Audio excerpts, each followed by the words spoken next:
안녕하세요. 상상문고입니다. 저희는 역사적 사실이나 전설 등을 바탕으로 합리적 추론과 상상력을 더해 흥미로운 이야기를 만들어가는 채널입니다. 오늘 이야기에서도 사실과 상상, 추론이 어디인지 찾아보세요. 그럼 지금 시작합니다. 2018년 10월 15일 새벽 6시 경복궁 흥례문 복원 현장에서 일어난 일은 그 누구도 예상하지 못했습니다. 굴삭기 운전사 김모 씨는 평소와 다름없이 작업을 시작했습니다. 그런데 땅을 파던 중 쿵하는 이상한 소리와 함께 굴삭기가 허공으로 떨어지는 듯한 느낌을 받았습니다. 땅이 꺼졌어요. 아래 뭔가 있어요. 김 씨의 다급한 외침에 현장 관계자들이 달려왔습니다. 그들이 본 것은 정교하게 다듬어진 화강석으로 만들어진 거대한 지하 공간이었습니다. 하지만 이것은 시작에 불과했습니다. 발견 당일 현장은 즉시 통제됩니다. 문화재청, 경찰, 그리고 정체불명의 정부 관계자들까지 몰려들었습니다. 이곳의 발굴을 즉시 중단하라는 지시가 내려졌지만 이미 너무 많은 것이 노출된 상태였습니다. 지하 공간으로 내려간 조사팀이 발견한 것은 단순한 저장고가 아니었습니다. 30평 규모의 이 공간은 마치 비밀 작전실 같았습니다. 벽면을 따라 설치된 환기구들, 정교한 방수시설, 그리고 여러 방향으로 뻗어나가는 터널들. 하지만 가장 충격적이었던 것은 벽 한쪽에 걸려있던 대형 지도였습니다. 1905년경의 한반도 지도. 그런데 이 지도에는 붉은 점들이 표시되어 있었습니다. 전국 각지의 어떤 위치들을 나타내는 것 같았는데, 그 순간 조사팀장이 작은 비명을 질렀습니다. 지도 옆 서랍에서 발견한 것 때문이었습니다. 서랍에서 나온 것은 고종의 어세가 찍힌 비밀 문서들이었습니다. 그중 하나의 제목은 이랬습니다. 광복 회복 계획서. 문서의 내용은 상상을 초월했습니다. 고종은 단순히 외교적 노력만 하고 있었던 것이 아니었습니다. 전국 각지의 비밀 조직을 구축하고 독립 자금을 축적하며 무력 저항을 위한 체계적인 준비를 하고 있었던 것입니다.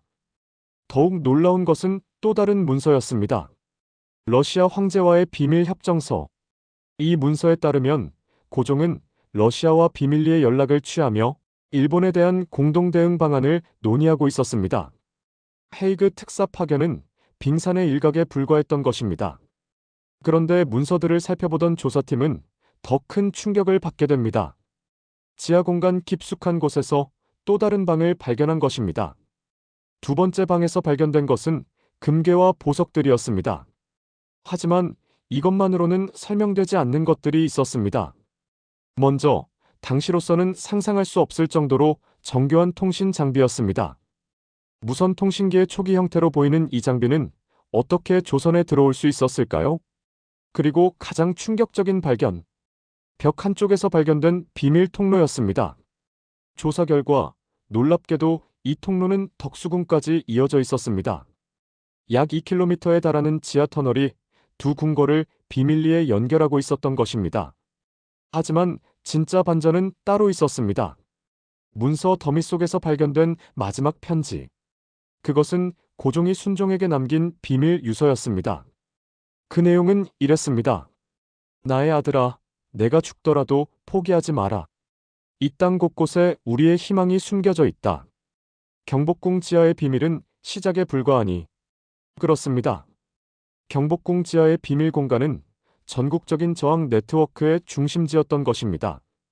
고종의 계획은 1910년 한일 강제병합으로 중단되었지만 그가 심어놓은 씨앗들은 살아남았습니다. 실제로 일제강점기 동안 전국 각지에서 일어난 수많은 독립운동들, 그중 상당수가 고종의 비밀 계획과 연결되어 있었을 가능성이 제기됩니다. 3.1운동의 체계적인 조직력, 임시정부의 자금 조달 능력, 각지에서 동시다발적으로 일어난 의병 활동들. 이 모든 것들이 우연의 일치일까요? 2018년 그 발굴 현장은 며칠 만에 다시 봉인되었습니다. 공식적으로는 추가 조사가 필요하다는 이유였지만 진짜 이유는 따로 있었을 것입니다.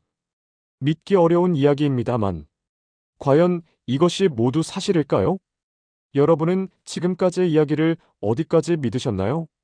이제 진실을 말씀드릴 시간입니다. 상상 문고의 약속대로 무엇이 사실이고 무엇이 상상인지 정확히 구분해 드리겠습니다. 먼저 실제 역사적 사실들입니다. 고종의 저항 의지는 분명했습니다. 1896년 러시아 공사관으로 피신한 아관 파천, 1907년 헤이그에 특사를 파견한 그리고 끝까지 일본의 압력에 굴복하지 않으려 했던 의지. 이것들은 모두 역사적 사실입니다. 또한 경복궁 복원 과정에서 실제로 지하 구조물들이 발견되었고 조선왕조실록에도 궁궐 지하의 특별한 구조에 대한 기록들이 남아 있습니다. 일제강점기의 체계적인 독립운동 조직들 역시 실존했습니다. 하지만 오늘 이야기 속 많은 부분들은 상상입니다.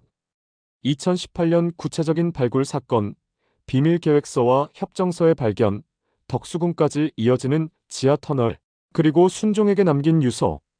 이것들은 모두 역사적 사실을 바탕으로 한 상상 속 이야기입니다. 다만 추론해 볼 수 있는 부분들도 있습니다. 경복궁 지하에 실제로 무언가가 있을 가능성, 고종이 우리가 알고 있는 것보다 더 체계적인 저항 계획을 세웠을 가능성, 그리고 현재까지 밝혀지지 않은 역사적 비밀들이 존재할 가능성 말입니다. 오늘 상상 문고에서는 역사적 사실의 상상력을 더해 하나의 미스터리 이야기를 만들어 보았습니다. 비록 상상 속 이야기지만 분명한 것은 고종이 결코 포기하지 않았다는 것, 그리고 우리 역사에는 아직 밝혀지지 않은 수많은 이야기들이 숨어 있다는 것입니다. 지금도 경복궁 어딘가에 고종의 마지막 비밀이 우리를 기다리고 있는 것은 아닐까요? 여러분은 어떤 이야기를 상상하시나요? 댓글로 여러분만의 추리를 들려주세요. 다음 상상 문고에서는 정조와 화성에 숨겨진 비밀을 들려드리겠습니다. 새로운 이야기가 궁금하시다면 구독과 알림 설정 부탁드립니다. 상상 문고였습니다. 감사합니다.